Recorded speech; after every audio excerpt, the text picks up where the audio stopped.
റാഫിക ചെറിയ മുളക്കിലുള്ള അടിപൊളി ഫോർച്യൂണർ അല്ലേ? ഫുള്ള് ഫിറ്റിംഗ്സ് ഉള്ള വണ്ടിയാ? Full fitting. ഇത് DL ആണല്ലോ? കേരള വണ്ടി അല്ല? അല്ലല്ല, ഡൽഹിയാണ്.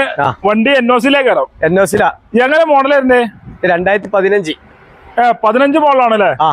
2 വീലർ ഓട്ടോമാറ്റിക്കാ? 2 wheeler automatic. മാനുവൽ അല്ലേ? ഫിറ്റിംഗ്സ് എല്ലാം ഉണ്ടല്ലോ? ഫിറ്റിംഗ് എല്ലാ ഫിറ്റിംഗ് ചെയ്ത വണ്ടിയാണ്. സ്കാറ്റിംഗ് സ്പോയിലർ കാര്യങ്ങളൊക്കെ ചെയ്തുള്ള അടിപൊളിയൊക്കെ വണ്ടി അല്ലേ? 15,000 മേലെ സ്റ്റെപ്പ് കാര്യങ്ങളൊക്കെ ചെയ്തല്ലേ? ഒക്കെ ചെയ്തു. ഫുൾ പണിപ്പിച്ച വണ്ടി.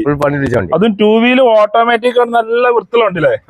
ഇത് കിലോമീറ്റർ കാര്യങ്ങളൊക്കെ? കിലോമീറ്റർ 1.5 അടുത്ത് ഓടിയിട്ടുള്ളൂ. 1.5 ഓടിക്കണ്ട്. ഹിസ്റ്റർ ഉണ്ടെന്നാല് ഹിസ്റ്ററുള്ള വണ്ടിയാണ്. കറക്റ്റ് കമ്പനി ഹിസ്റ്റർ ഉള്ള വണ്ടിയാണ്. ഹിസ്റ്ററുള്ള വണ്ടി. 8 സീറ്റ് വണ്ടിയാണ് വരുന്നത്. ഓണർഷിപ്പ് എത്ര ആയിക്കോളൂ? ഓണർഷിപ്പ് രണ്ടാമത്തെ ഓണർഷിപ്പിലാണ് ഇപ്പൊ നമ്മളുള്ളത്. ഇപ്പൊ നിലവിലുള്ളത് വണ്ടി ഒന്ന് ഓടിച്ചു കൊണ്ടുവന്ന വണ്ടിയാണ്. DL-ല് രണ്ടാമത്തെ ഓണർഷിപ്പിലാണ് നിലവിലുള്ളത്. അവിടെ ഓടിച്ചു കൊടുക്കുന്നതാണ്. അപ്പൊ റീപ്ലേസ് ഇല്ല? റീപ്ലേസ്മെന്റ് ഒന്നുമില്ല. ഗ്യാരണ്ടി പറഞ്ഞു കൊടുക്കാം? ഗ്യാരണ്ടി തന്നെ പറയാം. എത്ര നമ്മൾ ചോദിക്കുന്നത്? ഇത് നമുക്ക് 17 ലക്ഷം റുപ്യ നമുക്കാണ് കൊടുക്കാം. 17 ലക്ഷം റുപ്യ കൊടുക്കാം. എന്തെങ്കിലും കുറച്ച് കൊടുക്കോ? കുറച്ച് കൊടുക്കാൻ തന്നെ 50 റുപ്യന്റെ ഒപ്പം കയറ്റി നമ്മള് നോക്കല്ലോ. ആളുകൾ മാക്സിമം കുറച്ച് കൊടുക്കാലോ. എന്തെങ്കിലും ചെയ്യാലേ?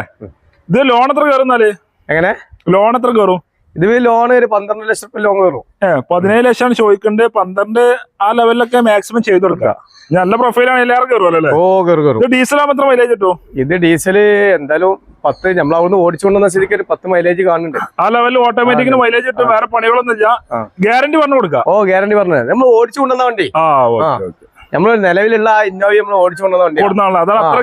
ഓടിച്ചു കൊണ്ടുവന്നാലേ നമുക്ക് ഇതിനെ വണ്ടിനെ പറ്റി അറിയാൻ കഴിയും.